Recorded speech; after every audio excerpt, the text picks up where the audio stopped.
Olá, meus internautas, Pastor Jonias, vos saúdo com a paz de nosso Senhor Jesus Cristo. Lição 10, do segundo trimestre de 2016. Estamos estudando a carta aos Romanos. O comentarista é o pastor José Gonçalves. Este amigo que vos fala, pastor Jonias, comentando a lição neste vídeo. A temática de toda a revista é maravilhosa graça. O texto em classe, Romanos capítulo 13, versículo de 1 a 8. Portanto, nós vamos, nesta lição, estudar o capítulo 13 da carta aos Romanos. Devo dizer-lhe que esta carta é a mais longa carta do apóstolo Paulo e possui 16 capítulos, 433 versículos. Título da lição: Deveres civis, morais e espirituais. O texto áureo: toda alma esteja sujeita às autoridades superiores, porque não há autoridade que não venha de Deus, e as autoridades que há foram ordenadas por Deus. Romanos capítulo 13, versículo 1. A verdade prática: diante da sociedade, o crente tem deveres civis, deveres morais e espirituais. O objetivo geral: conscientizar que o crente tem deveres civis, morais e espirituais para com a sociedade na qual está inserido.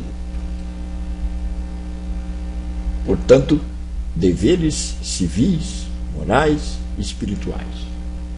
O texto básico encontrado em Romanos capítulo 13, versículo 1.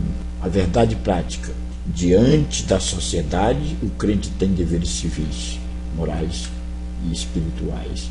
E o objetivo geral: conscientizar que o crente tem deveres civis, morais e espirituais para com a sociedade na qual está inserido. Deveres civis, morais e espirituais.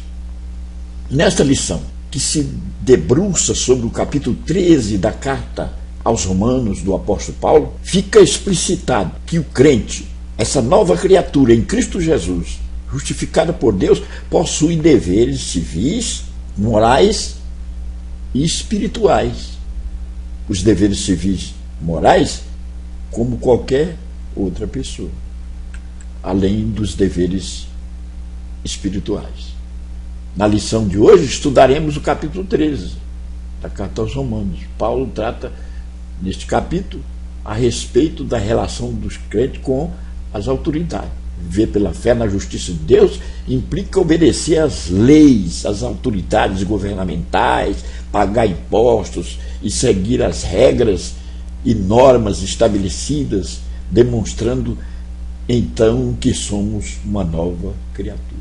Na parte 1 nós estaremos estudando os deveres civis, e nos subpontos 1, 2 e 3, a natureza do Estado, o propósito do Estado, a Igreja e o Estado.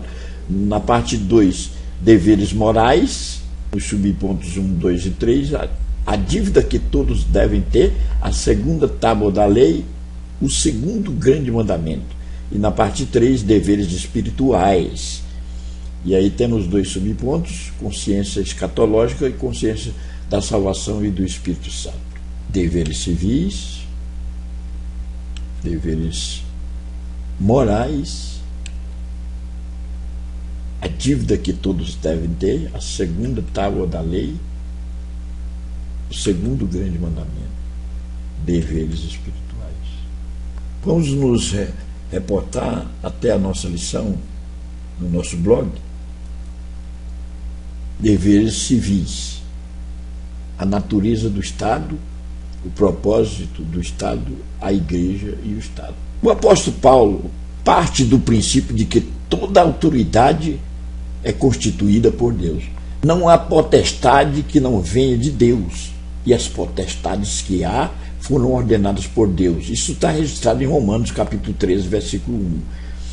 A tradução Almeida corrigida, revisada, fiel, usada aqui, deixa ambíguo o sentido desse texto ao usar a palavra potestade em vez de autoridade. Quer dizer, tem dois sentidos.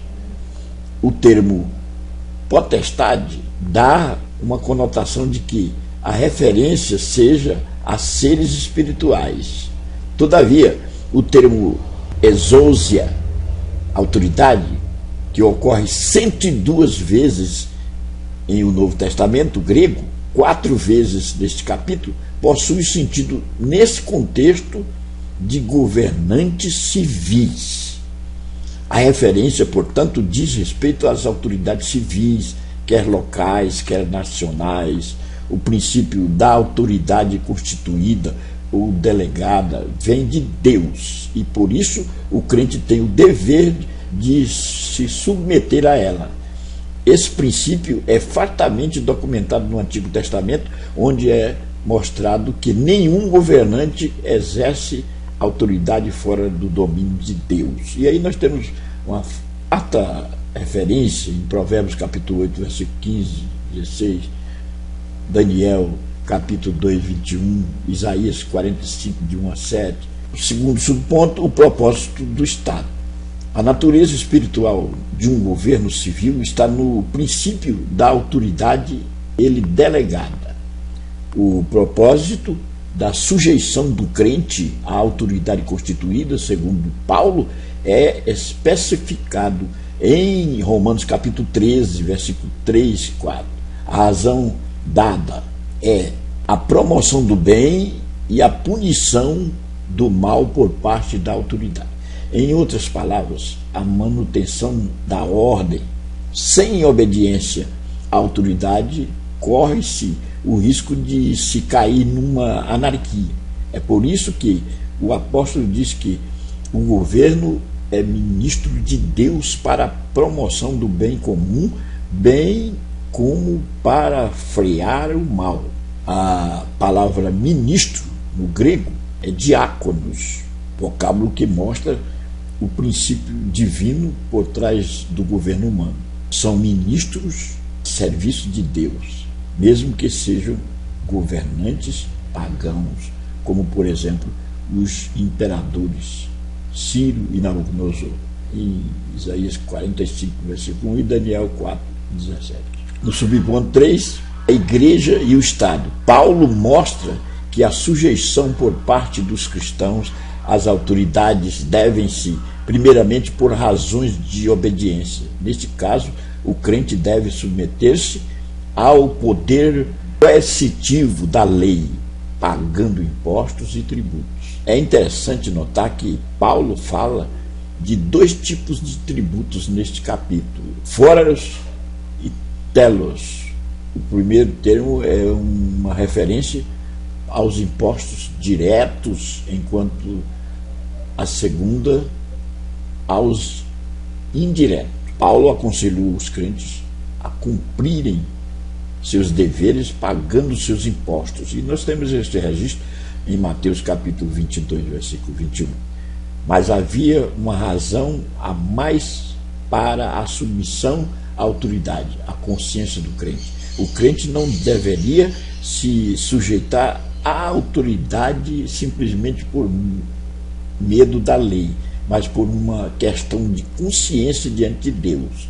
O princípio bíblico em relação às autoridades é que o cristão as respeite e as honre. E aí nós temos o registro em Romanos capítulo 13, versículo 7.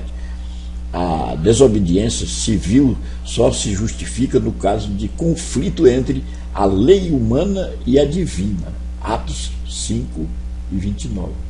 No caso de governos que decretam leis injustas e estados totalitários que privam o exercício da fé. O cristão, em razão da sua consciência para com Deus, deve moldar-se pela palavra de Deus. A palavra é o padrão, é o paradigma. A regra geral é o eixo norteador, muito embora venha de encontro com governos totalitários, autoritaristas e etc. Na segunda parte da lição nós vamos estudar deveres morais, a dívida que todos devem ter. O apóstolo reconhece os deveres do cristão em relação ao Estado e aconselhou a não ficarem em débito com ninguém, a ninguém devais coisa alguma, E aí nós temos o registro em Romanos 13 e 8. Em palavras atuais, significa que o crente deve ter o nome limpo na praça. Por outro lado, Paulo reconhece outra natureza de dívida. Esta não negativa, mas positiva para o crente. A dívida do amor. Não podemos dever nada a ninguém, exceto o amor com que vos ameis uns aos outros, porque quem ama aos outros cumpriu a lei. Romanos 13 e 8. Orígenes, um dos pais da igreja antiga, dizia que a dívida de amar é permanente e nunca saldamos. Por isso, devemos pagá-la diariamente e, sem dúvida, continuaremos devendo. Amar o semelhante é uma obrigação moral que temos para com a raça humana. No segundo subponto, a segunda tábua da lei. Paulo havia falado muito sobre a lei nos capítulos anteriores e aqui, novamente, ele volta a citá-la. Quem ama aos outros cumpriu a lei. Romanos 13, 8. A lei dada a Moisés no Sinai foi escrita em 2 tábuas. E aí nós temos o registro, Êxodo capítulo 34, versículo 1. Os 4 primeiros mandamentos enfatizam o relacionamento vertical, isto é, entre Deus e os homens. Não ter deuses estranhos, não fazer imagens, não profanar o nome de Deus e guardar o sábado. Por outro lado, os outros 6 mandamentos são horizontais, isto é, enfocam o relacionamento entre as pessoas.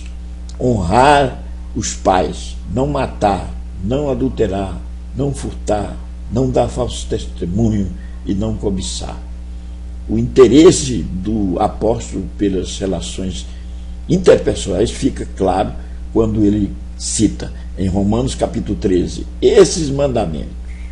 Com efeito, não adulterarás, não matarás, não furtarás, não darás falso testemunho, não cobiçarás. Romanos 13 e 9.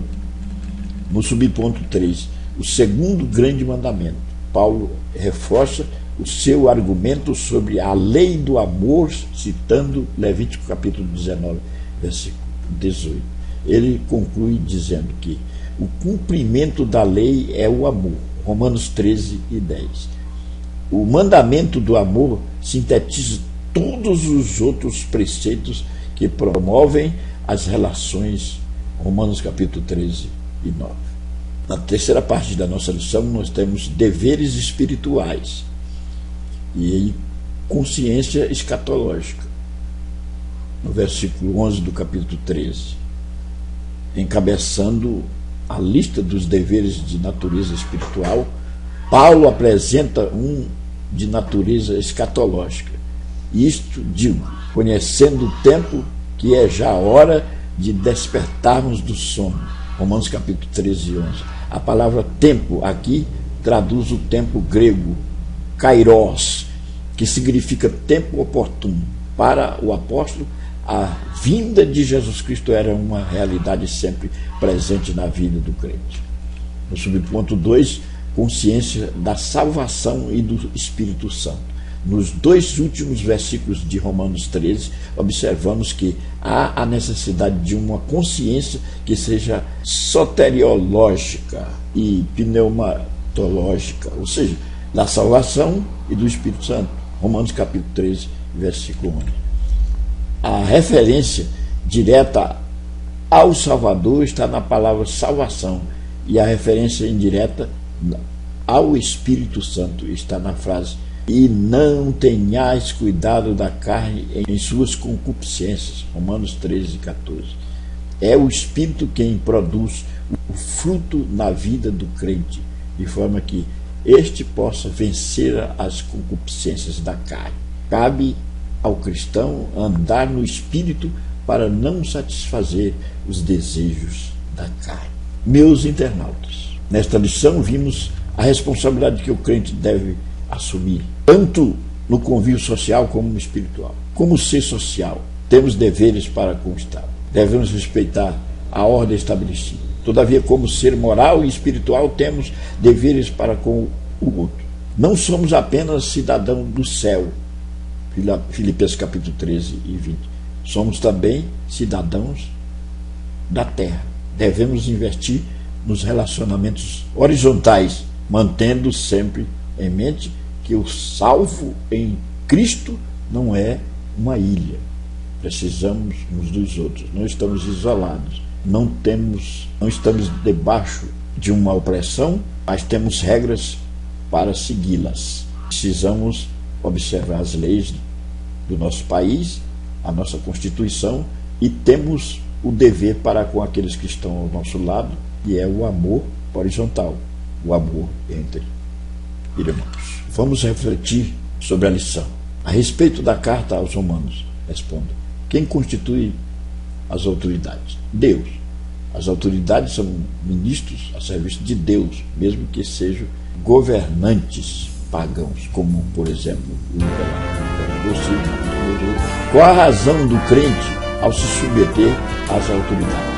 Paulo mostra que a sujeição por parte dos cristãos às autoridades deve-se, primeiramente, por razões de obediência. O que pode acontecer quando a sociedade deixa de obedecer às autoridades? Caos e desordem. Que Deus nos abençoe, que possamos absorver esses conteúdos para uma vida melhor espiritualmente.